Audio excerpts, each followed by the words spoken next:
Everyone, कैसे हैं आप सब। आज हम फिर भाग 5 के तहत ही संघ की न्यायपालिका अर्थात अध्याय 4 जिसमें है संघ की न्यायपालिका के बारे में ही बात करेंगे।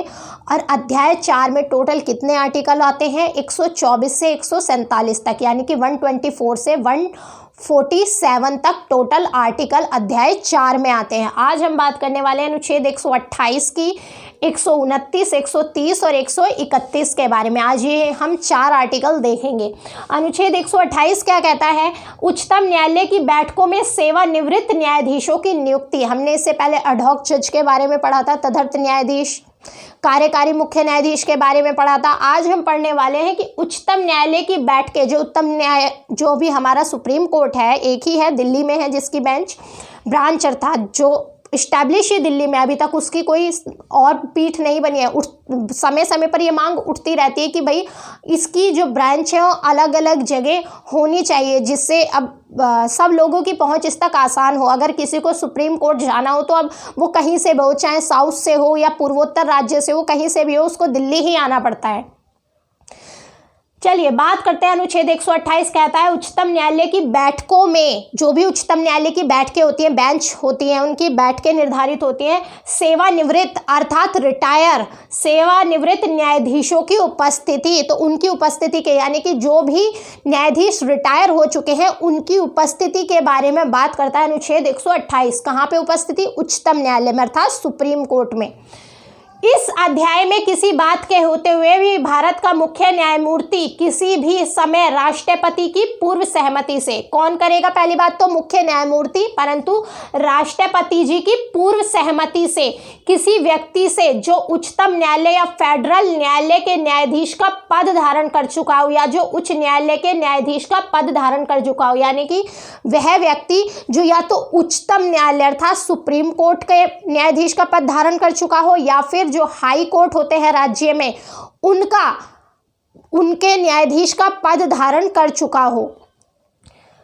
और उच्चतम न्यायालय का न्यायाधीश नियुक्त होने के लिए सम्यक रूप से हित हो, यानी कि जो अगर उच्च न्यायालय के ऐसे न्यायाधीश को लेते हैं तो वो योग्य होना चाहिए उच्चतम न्यायालय के न्यायाधीश बनने के लिए। जो उसमें योग्यता निर्धारित की गई है उच्चतम न्यायालय के न्यायाधीशों के लिए, वो योग्य है अगर उसके, तब बन सकता है। तो यही बात की गई है कि जो उच्चतम न्यायालय का फेडरल न्यायालय के न्यायाधीश का पद धारण कर चुका हो या उच्च न्यायालय के न्यायाधीश का पद धारण कर चुका हो, तो दो, या तो उच्चतम न्यायालय के ही जो हमारा उच्चतम न्यायालय है उसमें ही न्यायाधीश रहा हो, या फिर अगर उच्च न्यायालय से लेते हैं तो उच्च न्यायालय में ऐसे न्यायाधीश को लेंगे जिसमें योग्यता हो उच्चतम न्यायालय के अर्थात सुप्रीम कोर्ट के जज बनने की।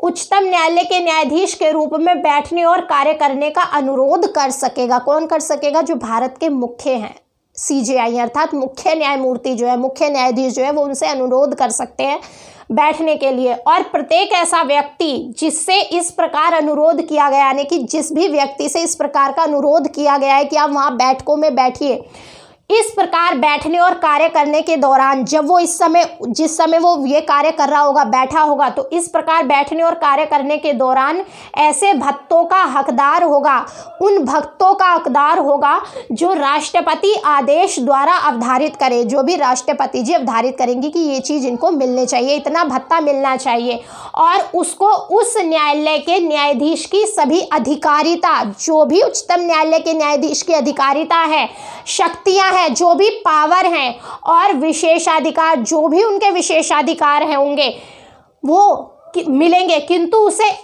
अन्यथा उस न्यायालय का न्यायाधीश नहीं समझा जाएगा, तो उसको वो भत्ता मिलेगा जो राष्ट्रपति जी आदेश द्वारा अवधारित करेंगे। क्लियर? और साथ ही साथ क्या कहा गया है? उसको उस न्यायालय में बैठने के नाते, यानी कि उच्चतम न्यायालय के न्यायाधीश होने के नाते, उसकी बेंच में बैठने के नाते, उसकी बैठकों में बैठने के नाते उसको कुछ अधिकारिता, कुछ शक्तियाँ और विशेषाधिकार भी मिलेंगे, किंतु उसे अन्यथा उस न्यायालय का न्यायाधीश नहीं समझा जाएगा। तो आपसे ये क्वेश्चन पूछा जा सकता है कि जो भी हमारे इस तरीके से न्यायाधीश अपॉइंट होंगे, सेवानिवृत्त न्यायाधीश को अगर बैठकों में बुलाया जाता है, वो बैठकों में बैठते हैं, तो क्या उनको भत्ते, विशेषाधिकार, ये और साथ ही साथ जो भी शक्तियां हैं न्यायाधीश के उच्चतम न्यायालय की वो मिलेंगी तो वो बिल्कुल मिलेंगी, परंतु उनको उस न्यायालय का न्यायाधीश नहीं समझा जाएगा। ये बात याद रख लिए। हो सकता है वहाँ पे दे दे कि वो उस न्यायालय के न्यायाधीश समझे जाएंगे, तो नहीं समझे जाएंगे। क्लियर रखिएगा इस बात को।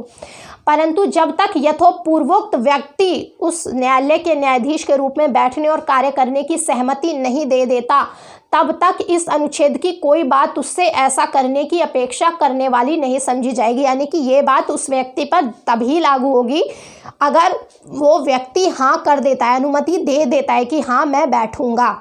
अगर वो बैठा ही नहीं है, उसने अनुमति दी ही नहीं है बैठने की, तो ये अनुच्छेद की बात क्यों लागू होंगी, क्यों उसको ये सारे विशेषाधिकार भत्ते नहीं मिलेंगे। तो ये बात है कि उस व्यक्ति पर तभी लागू होंगी ये सारी चीज़ें जब वो हाँ कर देगा, अनुमति दे देगा कि हाँ मैं इस तरीके से बैठूंगा।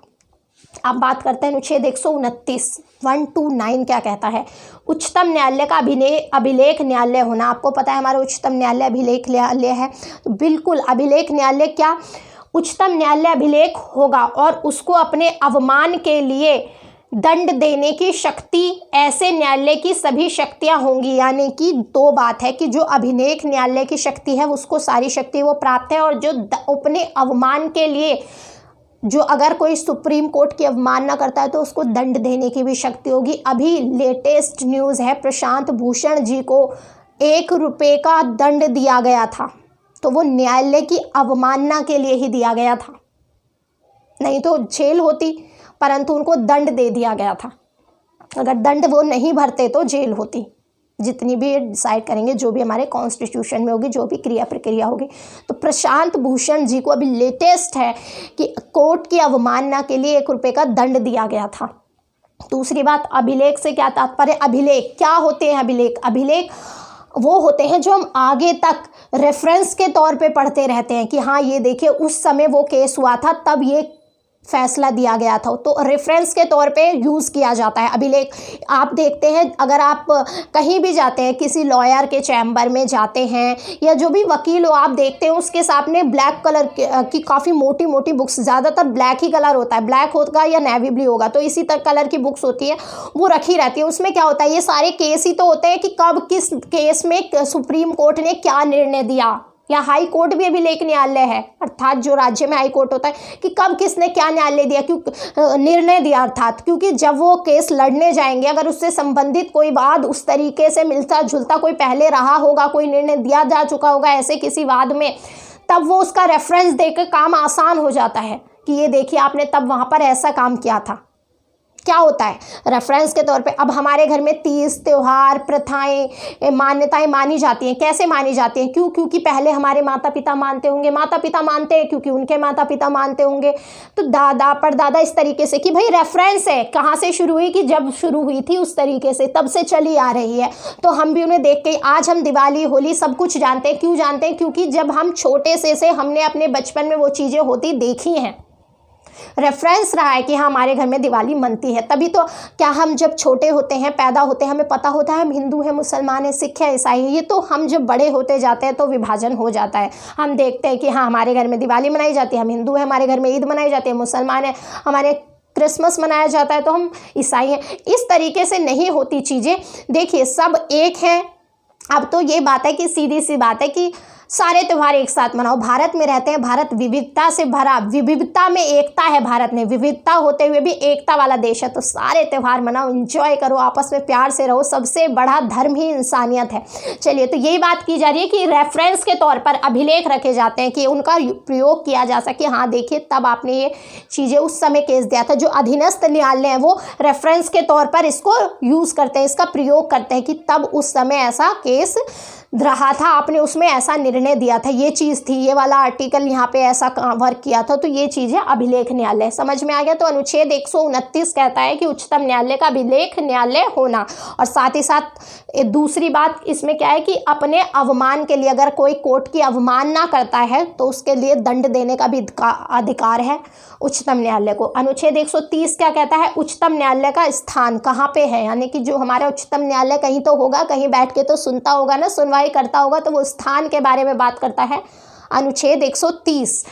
उच्चतम न्यायालय दिल्ली में अथवा ऐसे अन्य, तो अभी वर्तमान समय में दिल्ली में है, या अथवा ऐसे अन्य स्थान या स्थानों में अधिविष्ट होगा जिन्हें भारत का मुख्य न्यायमूर्ति राष्ट्रपति के अनुमोदन से समय समय पर नियत करे।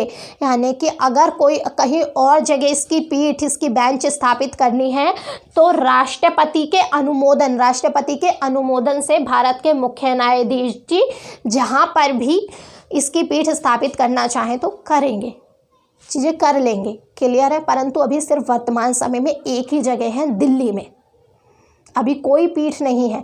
बात उठती रहती है कि होनी चाहिए, परंतु अभी तक ऐसा है नहीं। क्लियर। अब बात करते हैं अनुच्छेद 131 के बारे में। उच्चतम न्यायालय की आरंभिक अधिकारिता, यानी कि उसकी जो शुरुआत की अधिकारिता है, सबसे पहली शुरुआत कहाँ से होगी? आरंभिक अधिकारिता, यानी कि उसका सबसे पहला इंपॉर्टेंस चीज़ें क्या है? तो आरंभिक क्या होता है? शुरुआती अधिकारिता। बहुत सारी अधिकारिता हैं ऐसे तो, जैसे भाई अगर राष्ट्रपति जी या उपराष्ट्रपति जी के चुनाव को लेकर कोई दिक्कत होती है, प्रॉब्लम होती है उनके चुनाव में, तो भी आप उच्चतम न्यायालय में जा सकते हैं। परंतु आरंभिक चीज़ें क्या है, उनकी मेन मकसद क्या है? आरंभिक। और भी बहुत सारे अधिकार है, परंतु आरंभिक अधिकार के बारे में बात की गई है अनुच्छेद 131 में। 131 आर्टिकल 131 उच्चतम न्यायालय की आरंभिक अधिकारिता के बारे में बात करता है। इस संविधान के उपबंधों के अधीन रहते हुए भारत सरकार और एक या अधिक राज्यों के बीच, यानी कि अगर भारत सरकार और भारत सरकार का विवाद किसी एक राज्य के से साथ हो जाता है, एक के साथ हो जाए, दो के साथ हो जाए, यानी कि एक से अधिक राज्य के साथ हो जाता है, तब सुप्रीम कोर्ट में जाएगा वो बात और तब उस पर विवाद सुलझाया जाएगा। तो भारत सरकार और एक या एक से अधिक राज्यों के बीच विवाद, या फिर एक और भारत सरकार और किसी राज्य या राज्यों और दूसरी ओर एक या अधिक राज्यों के बीच, यानी कि एक और भारत सरकार है और राज्य हैं, एक राज्य, एक से अधिक राज्य, या फिर दो राज्य है, दो से अधिक राज्य, राज्यों के बीच, राज्यों और राज्यों के बीच अगर कोई विवाद उठता है वो भी सुप्रीम कोर्ट। अगर भारत सरकार, एक राज्य, एक से अधिक राज्यों के बीच विवाद उठता है, सुप्रीम कोर्ट। दो या अधिक राज्यों के बीच, यानी कि दो या अधिक राज्यों के बीच अगर विवाद उठता है तो भी सुप्रीम कोर्ट। तो ये इसकी आरंभिक अधिकारिता है। किसी विवाद में यदि ये जहां तक उस विवाद में विधि का तथ्य का, यानी कि विधि तथ्य का ऐसा कोई प्रश्न अंतर्वलित है जिस पर किसी विधिक अधिकार का अस्तित्व या विस्तार निर्भर है, तो और वहां तक अन्य न्यायालयों का अपवर्जन करके उच्चतम न्यायालय को आरंभिक अधिकारिता होगी। क्या कहा जा रहा है यहाँ पर कि उच्चतम न्यायालय की आरंभिक, यानी कि जहाँ तक उसका हक है, उसकी चीज़ है कि हाँ वो चीज़, कुछ मामले ऐसे भी हो जाते हैं कि वो अपने पास मंगा सकता है, अपने पास कह सकता है कि ये चीज़, अब एक ही विवाद है, एक जगह चल रहा है, दूसरी जगह 3-4, तो उनको पता है कि ये चीज़ मेरे अंडर भी आती है, तो वो वहाँ पे यहाँ भी चल रहा है, उसके बाद दूसरे कोर्ट में भी, तो उनको अगर ऐसा लगता है कि कुछ ऐसा विवाद है जो मेरे अंडर आता है, उसमें संविधान के विधि से संबंधित कुछ ऐसा प्रश्न है जो सर्वोच्च न्यायालय के अधिकार क्षेत्र में आता है, कुछ ऐसा प्रश्न बनता है, ऐसा चीज उठती है, तो वो उसको अपने पास मंगा सकता है। उस उच्चतम न्यायालय को आरंभिक अधिकारिता होगी कि वो उनसे अपने पास मंगा के सुनवाई कर लेगा उसकी। परंतु उक्त अधिकारिता का विस्तार उस विवाद पर नहीं होगा जो किसी ऐसी संधि होती है ना, आपस में संधि करते हैं, करार करते हैं, पसंदीदा वचनबद्ध होते हैं कि हाँ मैं ये चीज़ करूँगा, अर्थात प्रॉमिस करते हैं। सनद सुनी होगी आपने, सनद मिलती है जब आप 10-12 भी कर लेते हैं, सनद मिलती है, आई थिंक स्कूल से सुना हो तो आपने सनद, या वैसी, तो मैंने एग्जाम्पल के लिए बताया आपको, वैसी ही अन्य लिखित से उत्पन्न हुआ है जो इस संविधान के प्रारंभ से पहले की गई थी, संविधान के प्रारंभ से पहले जो की गई थी या निष्पादित की गई थी, और ऐसे प्रारंभ के पश्चात प्रवर्तन में है, या जो यह उपबंध करती है कि उक्त अधिकारिता का विस्तार ऐसे विवाद पर नहीं होगा। तो क्लियर सी बात है कि यहाँ पर की गई है कि किस पर ये अधिकार नहीं होगा। तो उसके बारे में बात की गई है। दोबारा देख लीजिए कि परंतु उक्त अधिकारिता का विस्तार, जो भी ये अधिकार दिए गए हैं उसका विस्तार उस विवाद पर नहीं होगा जो किसी ऐसी संधि, करार, प्रसंविदा, वचनबद्ध प्रोमिस, सनद या वैसी ही अन्य कोई लिखित बात है से उत्पन्न हुई है जो इस संविधान का, जब संविधान प्रारंभ नहीं हुआ था उससे पहले की गई थी या निष्पादित की गई थी और ऐसे प्रारंभ के पश्चात प्रवर्तन में है, यानी कि वो पहले से ही चली आ रही है और अब भी चल रही है, प्रवर्तन में है, जो यह उपबंध करती है कि उक्त अधिकारिता का विस्तार ऐसे विवाद पर नहीं होगा। तो क्लियर है ये बात कि पहले से चीज़ें चली आ रही है, लिखित में है और अब भी प्रवर्तन में चल रही है, तो उन पर यह अधिकार नहीं होगा। अब उसमें कुछ बदलाव करना है, क्योंकि विधि में कुछ बदलाव करना है तो कौन कर सकता है? वो संसद कर सकती है, कॉन्स्टिट्यूशन में अमेंडमेंट करके कि ये चीज़ यहाँ बदली, ये चीज़ सही नहीं है, क्योंकि बदलाव का तो अधिकार नहीं है ना। बदलाव संविधान में संशोधन करके होता है और संशोधन कौन करता है? संशोधन करते हैं हमारी संसद।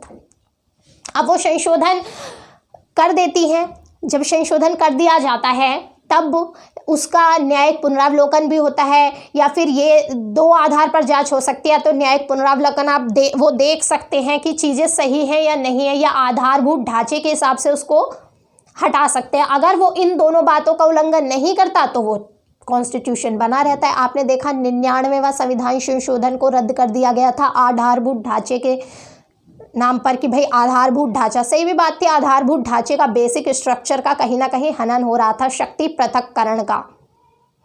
तो ये बात है कि संशोधन कौन करता है? संसद। परंतु अगर वो आधारभूत ढांचे का, उस जो संशोधन संसद के द्वारा किया गया है वो कहीं से भी तरीके से न्यायिक ढांचे का, आधारभूत ढांचे का, जो भी संविधान का बेसिक स्ट्रक्चर है उसका हनन करता है तो वो संविधान संशोधन रद्द कर दिया जाता है। और बेसिक स्ट्रक्चर क्या होगा ये तय कौन करता है? ये तय करते हैं हमारे उच्चतम न्यायालय के हैं, उच्चतम न्यायालय के द्वारा ही तय किया जाता है। तो बहुत खूबसूरत संविधान है हमारे यहाँ, हमारे संविधान भी खूबसूरत है, हमारे देश की व्यवस्था भी खूबसूरत है। सब एक दूसरे से अलग भी हैं, सबकी अपनी अपनी शक्तियाँ भी हैं, शक्ति पृथक्करण भी है, परंतु एक दूसरे से के ऊपर डर भी है कि अगर मैंने ये चीज़ कर दी तो ये गलत साबित करके ये चीज़ खत्म हो जाएगी। मतलब सब अपने अपने आप में पूरी तरीके से ये भी नहीं कह सकते कि निरंकुश बन जाएंगे, सिर्फ अपनी चलाएंगे कि सिर्फ मैं हूँ, और ये भी नहीं कह सकते कि एक दूसरे के काम में कोई इंटरफेयर करेगा। अलग अलग भी हैं परंतु एक दूसरे पर दबाव भी है, एक नैतिक दबाव जिसे कहते हैं, होना भी चाहिए, जिससे चीज़ें सब तरीके, और ज़रूरी भी था, जिससे चीज़ें सही तरीके से चलती रहे। चलिए अब हम एक क्वेश्चन का मैंने आपसे पूछा था कि वर्तमान में न्यायाधीशों की संख्या कितनी है उच्चतम न्यायालय में। वर्तमान में उच्चतम न्यायालय की न्यायाधीशों की संख्या है 34, जो 2019 में ही बढ़ाई गई है सितंबर में।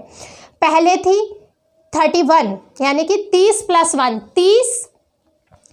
30 थे मुख्य, 30 + 1 थे, यानी कि 30 अन्य न्यायाधीश और एक मुख्य न्यायाधीश। तो कितने हो गए? पहले थी 31, अब हो गई है 34, यानी कि 33 न्यायाधीश, अन्य न्यायाधीश +1 एक मुख्य न्यायाधीश। तो अगर आपसे एक सवाल आता है कि वर्तमान समय में न्यायाधीशों की संख्या कितनी है तो 34। अगर उसमें पूछा जाता है कि वर्तमान समय में मुख्य न्यायाधीश को, कैसे भी देखिए घुमाकर पूछ लेते हैं कि मुख्य न्यायाधीश सहित संख्या कितनी है तो 34। न्यायाधीशों की संख्या, अन्य न्यायाधीशों की संख्या, अगर सिर्फ ऑल ओवर ये पूछे कि वर्तमान समय में न्यायाधीशों की संख्या कितनी है सुप्रीम कोर्ट में, और उसमें वहाँ पर 33, 34 भी दे रखा हो, तो आपको 34 को प्रेफरेंस देना है, क्योंकि उन्होंने ये पूछा है कि वर्तमान समय में न्यायाधीशों की संख्या कितनी है।